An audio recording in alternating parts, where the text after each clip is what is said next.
Таңертең жасасаң ұйқың ашылады, кешке жасасаң ағзаң бүткіл буындарың демалады. Ендеше әр жаттығуды 12-ден жасаймыз. 12-ден 20-дан 30-дан жасау болады, әбден үйренгенсін. Ендеше бастаймыз. Таңертең жасасаңыз, сол күні сіз бодрый жүресіз, кәдімгі күш қуатпен. Кешке жасасаңыз, шаршаған ағзаларыңыз демалады, сауығады. Ендеше бірінші жаттығу. Жарға тақаймыз. 12 рет.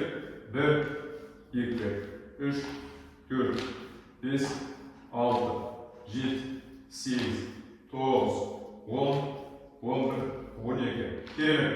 Күнделік жасап тұруға. Екінші жаттығу. 12 рет. Мұнда кішкене алшап тұрамыз. 1, 2, 3, 4, 5,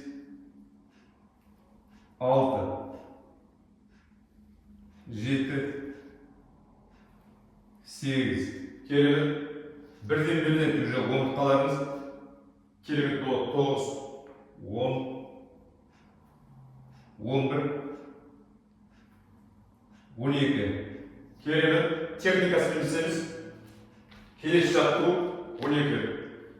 1, 2, 3, 4, 5, 6, 7, 8, 9, 10, 11, 12.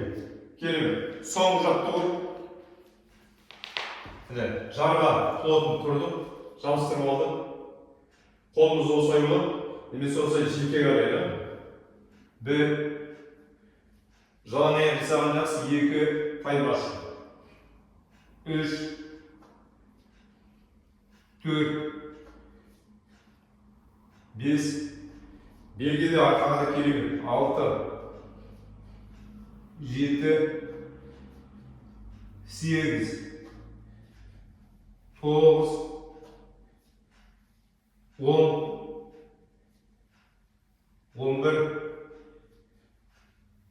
12. Керемет. Жай тұрамыз.